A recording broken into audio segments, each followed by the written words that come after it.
मी कधी कुरडईच्या साच्यात चपातीची कणिक भरून उकळत्या पाण्यावर अशी वाफवून घेतली आहे का? एक टेस्टी पदार्थ तयार होतो. एका भांड्यात 2 वाट्या गव्हाचे पीठ व चवीनुसार मीठ घालून थोडे थोडे पाणी मिसळून घट्टसर अशी कणिक मळून घ्यायची. कणिक जास्त पातळ बनवायची नाही. आपण चपातीला मळतो ना, त्यापेक्षा थोडी घट्टच ठेवायची. वरून थोडं तेल लावून 10 मिनिटे भिजण्यासाठी ठेवून द्यायची. अरे, मी तुम्हाला सांगितलंच नाही ना, आपण आज गव्हाच्या पिठापासून एकदम स्ट्रीट स्टाईल नूडल्स बनवणार आहोत. आता गॅसवर नूडल्स उकडण्यासाठी पाणी गरम करायला ठेवायचे.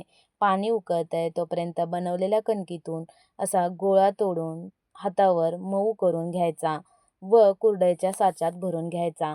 मैद्यामध्ये आपल्याला कोणत्याही प्रकारचे पोषण तत्व मिळत नाहीत. त्यापेक्षा गव्हामध्ये जास्त प्रमाणात फायबर असते, मॅग्नेशियम असते व व्हिटॅमिन बी असते व गहू पचनास मैद्यापेक्षा हलका असतो. त्यामुळे घरच्या घरी असे नूडल्स बनवले की कधीही योग्यच.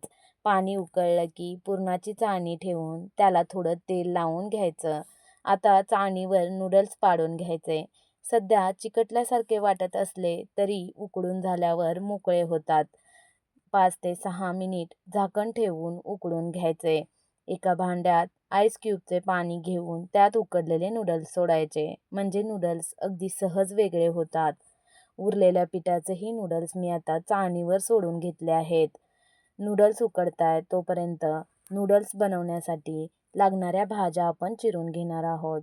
कांदा, गाजर, कोबी, शिमला मिरची असे उभे बारीक चिरून घ्यायचे. तसेच हिरवी मिरची व थोडा लसूणही बारीक चिरून घ्यायचा. तुमच्याकडे अवेलेबल असलेल्या कोणत्याही भाज्या तुम्ही वापरू शकता. भाज्यांचे प्रमाण नूडल्समध्ये जास्त ठेवायचे म्हणजे नूडल्स अजूनच पौष्टिक बनतील. उरलेले नूडल्सही उकडून झाले आहेत. पाण्यात टाकून घ्यायचे. थंड पाण्यात टाकले की एकदम सुट्टे होतात. हाताने असे सुट्टे करून घ्यायचे. एकदम मोकळे होतात. आता गॅसवर पॅन गरम करायला ठेवायचा. 2 चमचे तेल टाकून घ्यायचे. तेल गरम झाले की बारीक चिरलेला लसूण व हिरवी मिरची टाकून अर्धा मिनिट चांगले परतून घ्यायचे. आता वरून बारीक चिरलेला कांदा टाकून थोडा वेळ परतून घ्यायचं. जास्त भाजत बसायचं नाही. थोडा मऊ झाला की वरून बारीक चिरलेला कोबी, गाजर, शिमला मिरची टाकून घ्यायची. थोडं परतून चवीपुरतं मीठ टाकून चांगलं मिक्स करायचं. भाज्या जास्त भाजायच्या नाहीत. थोड्या क्रंची छान लागतात. पर्यंत तुम्ही माझा व्हिडिओ पाहिलाच आहे तर एकदा माझी रेसिपी तुम्हाला कशी वाटते हे कमेंटमध्ये नक्की कळवा. आता वरून काळी मिरी पावडर, ऑरिगॅनो व चिली फ्लेक्स टाकून घ्यायच्या. तुमच्याकडे नसतील तर तुम्ही स्किप केलं तरी चालेल, पण याने टेस्ट अजूनच वाढते.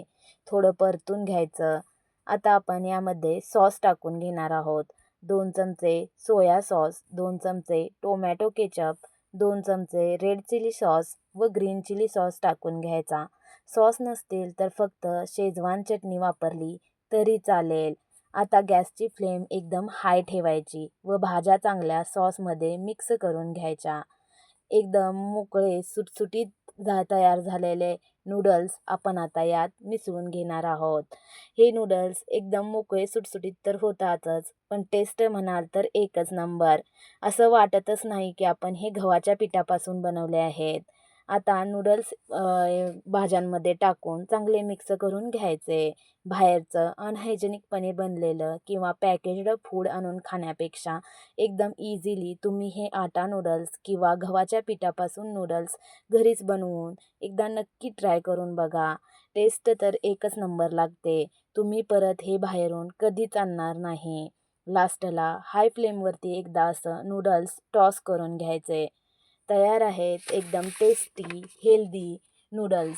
रेसिपी आवडली असल्यास एकदा नक्की ट्राय करून बघा. रेसिपी लाईक करून चॅनलला सबस्क्राईब करा. मस्त खा आणि हेल्दी राहा.